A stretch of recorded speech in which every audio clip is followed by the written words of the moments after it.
The PvP in Elden Ring has no future. So much so that even after the thousands of hours I have spent in this series, I'm quitting, and probably for good.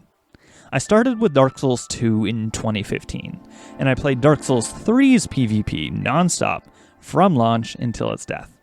I bring all this up because quitting is not a decision I could make lightly. I put so much time and effort into this series. I do not intend to deny that others are having fun with Elden Ring PvP right now. I did myself. But that experience did not last. Here, I'm coming from the perspective of a longtime Souls fan, and experienced competitive duelists, tournaments, fight clubs, grudge matches. I did it all, and for a very long time, 6+ years. This perspective that I've garnered through this experience, when applied to Elden Ring's PvP, gives me little hope for its longevity.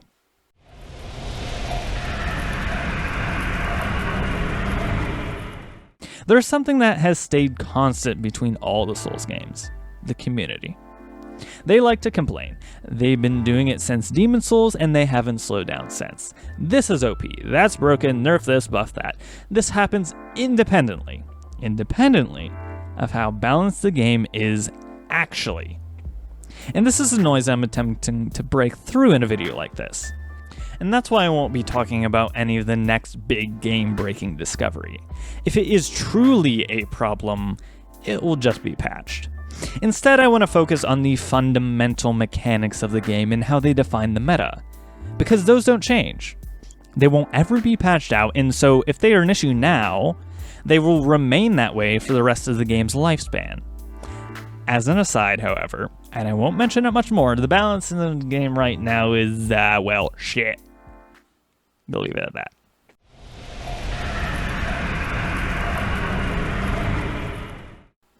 Any 1v1 game has a meta. The most optimal builds, weapons, characters, playstyles, whatever. And one constant with this is that if you want to get better, win more matches, you'll always find yourself gravitating towards this meta. And on a long enough timeline, everyone plays optimally.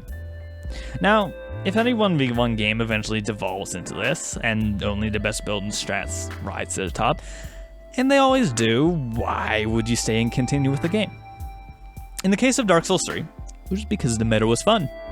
It was engaging, it had depth and replay value. I have no problem with people seeking out the most broken way to play. In many ways, I feel that people are kind of naive for totally refusing anything that's good in a game, on the guise of it being broken. If the meta is fun, then just use it. But if the meta isn't fun, the game isn't. So that's what went wrong with Elden Ring. But why isn't the meta fun? The first and most all-encompassing issue with the PvP is the disparity between weapon and build strengths. Some fighting games may have counterpicks that are 70-30 or 60-40 in your favor, but had about something more on the lines of 90-10 or 95-5. That's the Elden Ring experience. Winning these upsets even isn't that rewarding because your opponent just needs to be a glue eater for them to lose, and winning these is like, well, of course you did, right? All I want is some even matchups that aren't mirror matches, and this game really does not provide them. And the reason for this is unfortunately hard ingrained into the game's mechanics. Poise is the biggest culprit. We begged for it in Dark Souls 3, and pretty much we got what we deserved. It sucked like it did in Dark Souls 1. Because imagine Dark Souls 1 without backstabs, without dead angles, without all of the tech that made it interesting. That's what Elden Ring is. It's just Dark Souls 1 without the interesting tech. And how this played out in Elden Ring really just corroborates this. How much poise do you want?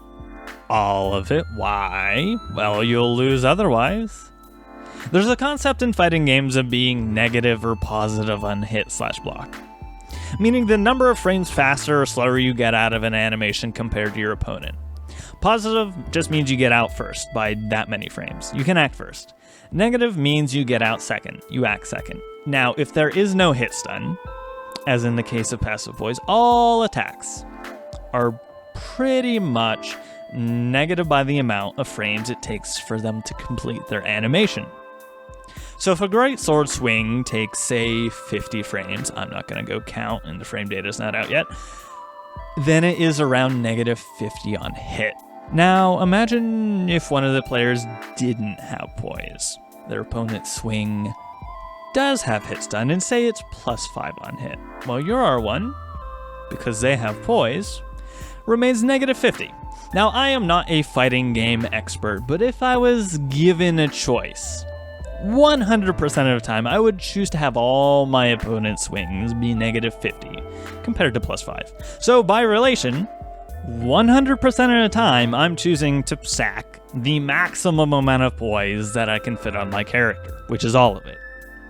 Now, if both players choose to do this, stack max Poise, it kinda sucks for build diversity, but they're still on even footing now, right? Well, not exactly. If everything is in the realm of -30 to -100 on hit, trading can now be done on reaction. And some weapons do more damage than others. Some do more Poise damage, some benefit from Spear Talisman. Even on the exact same weapon, if one build is slightly more optimized than the other, it pretty much wins by force because it can trade by force. It doesn't always play out this way, but the theory of most optimal play is you have a losing matchup now. That's why you have to stack all the defensive and offensive buffs at the start of the match, pretty much no question. Most matches, it takes longer to buff than actually fight out, and that's my experience.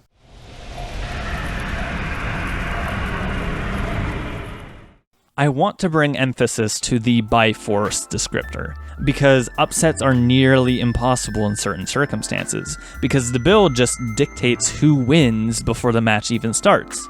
All it takes is for the person on the winning side to execute the strats that make them win for them to win, and a lot of times they aren't really that hard. And this means that pretty much 90% of the weapons in the game are unusable, because they just have too many losing matchups that they can't ever overcome. And that really just sucks for build diversity. It is the top few weapons and everything else loses by force. It's not even you can pick some random counter pick. No, everything works on the same mechanics, and so you can't really overcome this.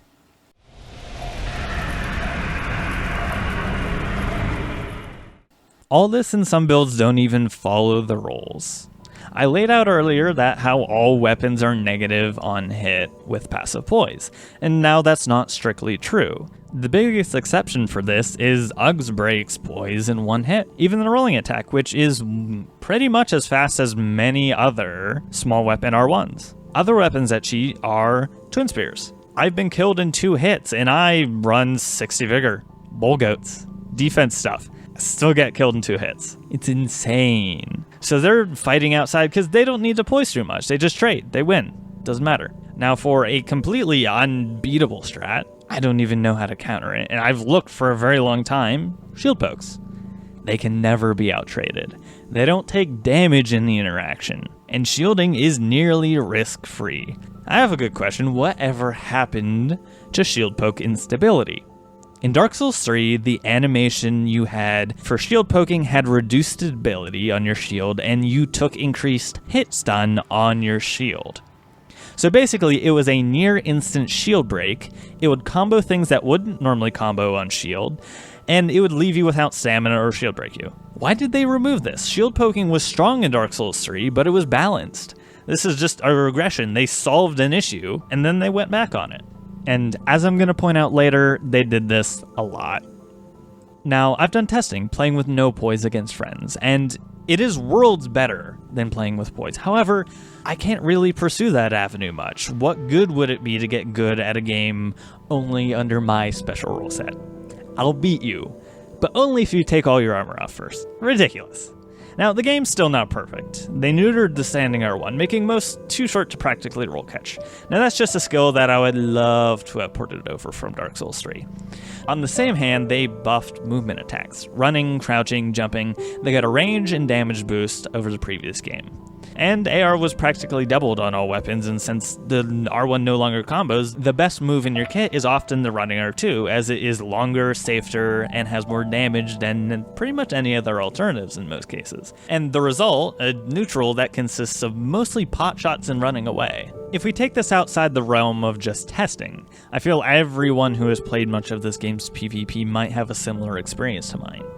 Fighting on a first step in a fight club, watching two players in a 10-minute long staring contest with each other. Chucking spells occasionally, maybe a running attack.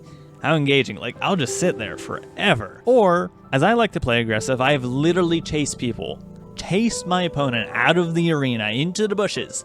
And I'm in party chat with the people, so I have to yell at them, hey dude, get out of the bushes, come fight me. They're like, no, come over here. Like, no, get in the arena. Deep down, I know that they are playing the best game that they can be playing at that time. Pretty much, that's optimal for this game, which is actually kind of depressing, now that I think about it.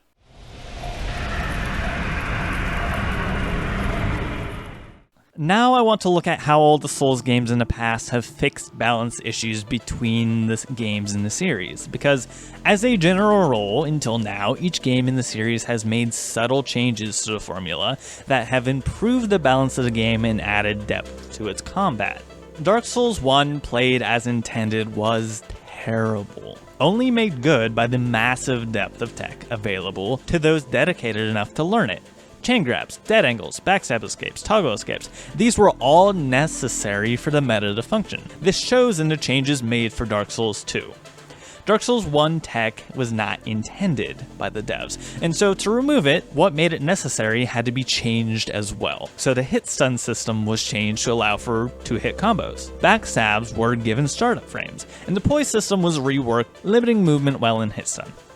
The result was a more balanced game that was more enjoyable for more people who played it. It wasn't perfect, and so when it came to make Dark Souls 3, there were even more balanced changes brought to the table. Running attacks were given less range, damage, and hit stun, making them negative on hit. Rolls were given more iframes and distance, movement was made more fluid and fast, and the Poise system was completely removed in favor of a hyper armor Poise system. The result again was a more balanced experience for the end user.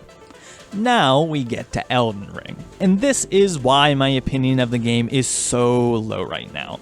Every game prior in the series worked to create a more balanced experience by changing and tweaking existing mechanics to balance the games. New problems obviously cropped up by doing this and through this process, but that's the thing, they were new.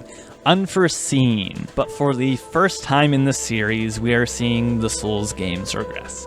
Bring back mechanics that caused issues in the past, and have them cause the exact same issues that they had all the way back in Dark Souls 1 and Demon Souls. They fixed backstabs in Dark Souls 2. Now they're broken in the other direction, they don't work. The Poise system was fixed by Dark Souls 2. And then improved on by Dark Souls 3. Then they reverted back to the old Dark Souls 1 system where the tech doesn't exist anymore, so it's not interesting. The most egregious thing about that is Dark Souls 2 had passive poise, and it wasn't really all that much of a problem. From Software had already found a solution and ignored it. A moniker that can be extended to many of the balance issues Elden Ring is facing right now.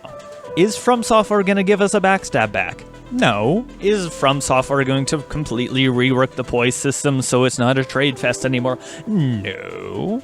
Is this game going to be fixed? No. So it's not worth it for me.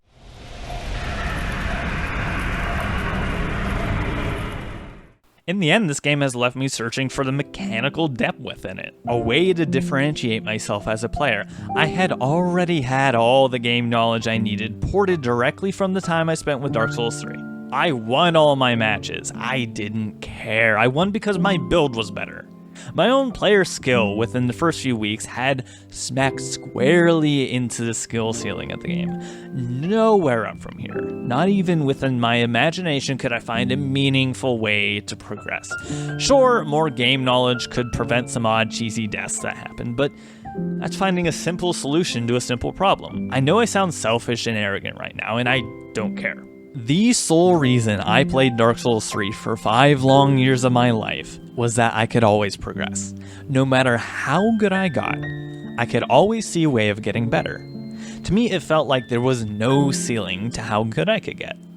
And, you know, it's disappointing because Elden Ring did not offer that. And Elden Ring killed Dark Souls 3. There's no one left. I didn't want to stay and stagnate anyways, but it's just so disappointing to have it end this way. Dark Souls 3 was killed by the game that was supposed to supersede it, the game that was supposed to be better, to have a bigger player base, and only to fail to surpass it in quality. I'm moving on to other games now. I'm on the search. Dark Souls PvP will be dearly missed by myself, and unfortunately, the smattering of other players I know have quit alongside me. I don't think this game's going to last, but I'm not sticking around to find out. If you enjoyed the video, I guess drop a like or a subscribe, but I don't know what I'm going to make content on. The game that I mainly played, just quit. Well, situation just kind of sucks. Oh well, guess I'll move on.